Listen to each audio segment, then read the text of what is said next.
이 아무것도 아닌 그것이 의미가 크다라고 여러 번 얘기 드리잖아요.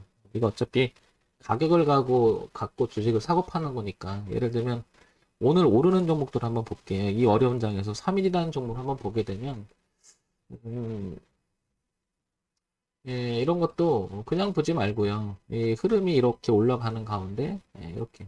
그러니까 여기서 내가 샀느냐 안 샀느냐를 보는 것보다 그런 걸 지금 현재 막 따지는 것보다 이런 자리를 공통적으로 봐보세요. 그러면 여기서 왜 반등을 했는지 적어도 이렇게 오버슈팅이 났던 부분에서 여기도 이렇게 올라갔다 타고 이렇게 올라갔잖아요. 그러면 이 부분이 다시 갔다 내려왔다 다시 지지한 모습이잖아. 그렇게 해서 갈 수도 있었겠구나. 그런 생각을 해보는 거죠. 어차피 우리 매매는 가격으로 결정되는 거잖아요. 그러면 이제 여기서 수렴해서 이렇게 떨어졌잖아요. 그럼 여기서 지금 거래가 많았잖아요. 그럼 2일 때 오면 얘가 저항이 될 수도 있겠구나. 이런 생각도 갖겠죠. 그죠? 그래서 이렇게 한번 봐보시고요. 그 다음에 에코캡 한번 봐볼까요? 이 종목을 보게 되면 얘는 지난번에 이렇게 상한가 갔다가 밀렸다가 다시 이렇게 오늘 상한가 또 들어가요. 그죠? 그러면 얘도 마찬가지로 이 종목이 왜 이렇게 센가를 논하기 전에 흐름을 보는 거죠. 역시 얘도 마찬가지로 이런 강한 흐름 속에서 저점을 높여갔던 그 흐름이 보이잖아요. 차트가 정말 중요할 땐 중요합니다. 그죠? 여길 벗어나자마자 점 날아가잖아요. 그럼 이 종목이 어디까지 갈지를 모르겠지만 흐름대로 본다면 이렇게 지금 가고 있겠구나 이런 생각을 해볼 수가 있겠죠. 이렇게 그죠? 이런 식으로. 그래서 여기서 우리가 생각할 것은 저점이 높아진다는 말 정말 중요하다라는 거죠. 그리고 그거에 동반해서 고점도 높아졌다는 말. 그리고 더 세게 갔다 오버슈팅, 더 세게 갔다 오버슈팅. 이런 흐름이라고 하는 부분에 대해서 다시 한번 생각해보고 또 생각해보세요. 그 다음에 경동제약을 볼게요. 어느 종목을 봐도 마찬가지일 겁니다. 이 종목도 마찬가지로 이 저점은 깨지지 않았어요. 높아져 갔고요. 그죠? 흐름 속에서 여기를 지켜줘 갔고요. 그 다음에 이렇게 내려오던 흐름을 이렇게 파동을 좁혀나가면서 수렴했던 기간도 있습니다. 그 위로 올라갔더니 이 종목은 이렇게 옆에서 비면서 이렇게 왔다 갔다 지지를 하죠. 그러다가 종목이 이렇게 여기까지 옵니다.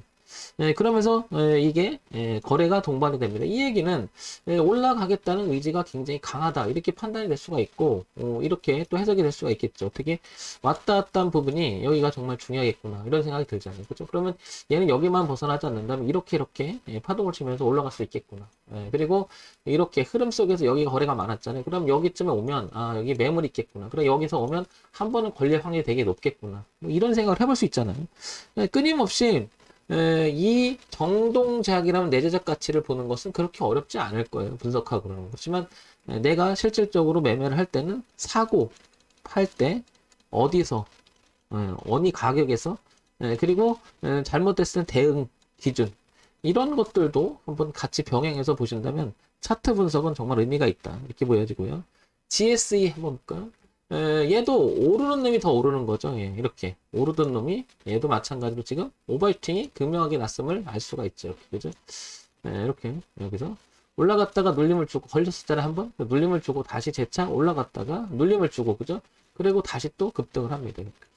그냥 가던 놈이 가요. 가던 놈이. 그 가던 놈이라고 하는 것은 결국 저점이 자연스럽게 높아지더라를 의미하는 거죠. 흐름 자체가.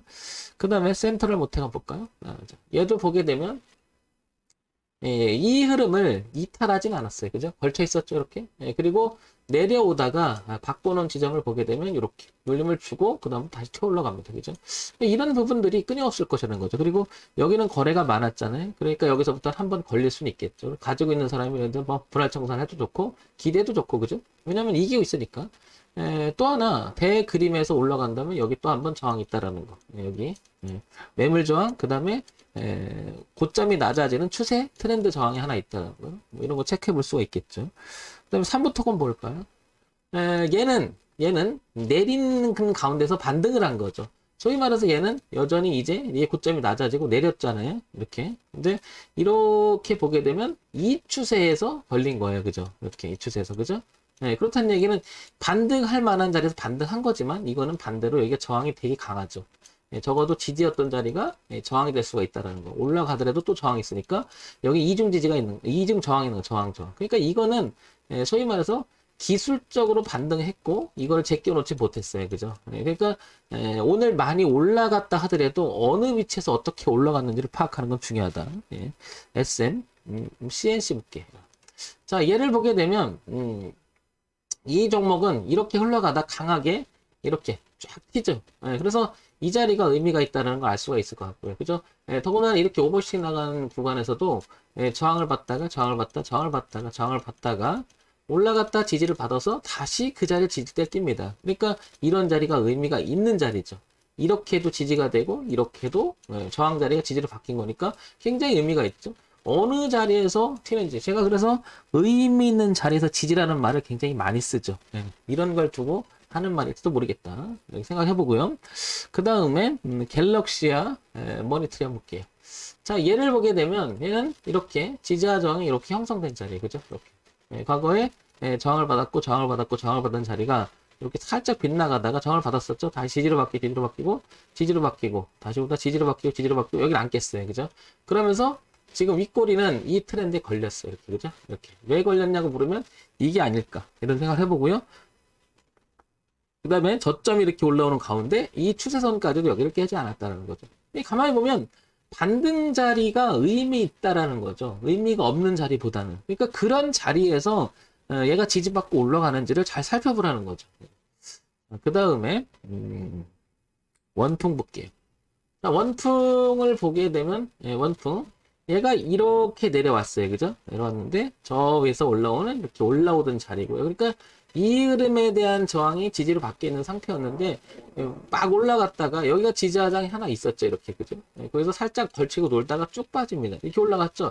이런 것은 파악하기 어렵죠. 이런 거를. 그러나 전체적으로 보면 아직 이렇게 흐름은 깨지는 않은 거예요. 그죠? 그래서 굳이 뭐 얘기한다면 뭐 중간값이라고 얘기할까요? 뭐 그렇지만 이런 거 파악하기는 차트로 이제 파악하기는 상당히 어거지가 있는 거죠. 그래서 이런 게 파악이 안 되면 뭐 다음 단계로 넘어가는 거죠. 주봉, 그 다음에 월봉을 한번 볼게요. 이렇게 보면 이런 생각이 듭니다.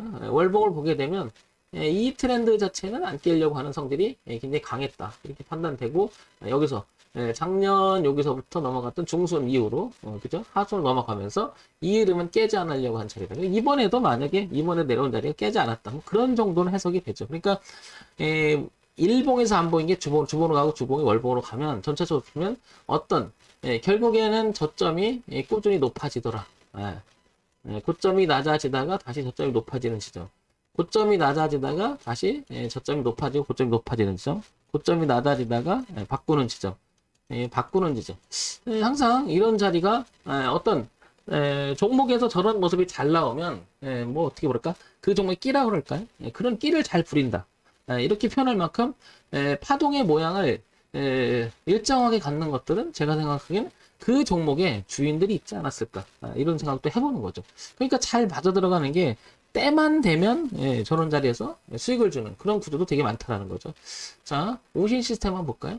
자, 오신 시스템을 보게 되면 이 흐름 안 깼어요. 그죠? 안 깼죠? 안 깼고 그 다음에 이 흐름을 돌파하면서부터 이 흐름을 돌파하면서 뚫어놓고 그죠? 눌림을 주고 다시 강하게 튑니다. 그죠?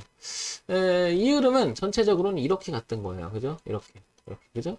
그래서 여기가 부딪힌 게 이 채널의 흐름에 상단폭에서 부딪힌 게 아니나 이렇게 생각을 해보고요. 여기를 넘어가면 이제 오버치긴 알겠죠. 그러니까 이런 자리는 쫓아가게 되면 잘못하면 꼭지가 될 수가 있겠죠. 그리고 만약에 돌파하게 되면 오버싱이 돼서 더 세이가 나갈 수도 있다라는 거죠. 그래서 요걸 이런 자리를 보다 의미 있는 기점 자리라고 하는데 기점이 의미 있는 자리다. 이렇게 표현이 되는 거죠. 여기가 그랬듯이 이렇게 트렌드 저점이 높아는 큰 자리에서 예자를 지지하고 가는 모습. 이런 거 파악하면 반은 먹고 들어가죠. 그죠? 반은. 안트로젠 볼까요? 자, 안트로젠을 보게 되면은 대추세의 흐름을 보게 되면 이렇게 바뀐 자리죠. 이렇게 바뀐 자리고 여기를 깨지 않으려고 합니다. 그죠? 그래서 얘는 이렇게 올라오는 선, 올라오는 그림에 여기를 이 하향 이탈에 놓는지 안 놓는지 되게 중요할 것이다. 그럼 전체적으로는 저항을 받고 계속 수렴을 하다가 갔다가 눌림의 형태가 되면 다시 한번 올라갈 수 있다는 거죠. 그래서 흐름상 이렇게 흐름을 유지하고 있다라는 거죠. 그래서 여기는 조금 덜 미쳐서 여기를 안착하지 못하고 전체적으로는 올렸다가 눌림을 주는 형태에서 다시 갈 수 있다. 그럼 벗어나면 문제가 생기는 거죠. 그래서 의미 있는 기점의 자리들 정말 중요할 수가 있겠다. 아무 데서 하는 것보단 저런 자리를 보고 하면 기준이 잡힐 수가 있겠다라는 거죠. 그래서 이런 부분들도 꼭 생각하면서 매매하시면 도움이 되지 않을까 해서 좀 모아봤습니다. 자, 정말 좀 확철중 대표였고요. 좋아요, 구독 그리고 알림기는 부탁드립니다.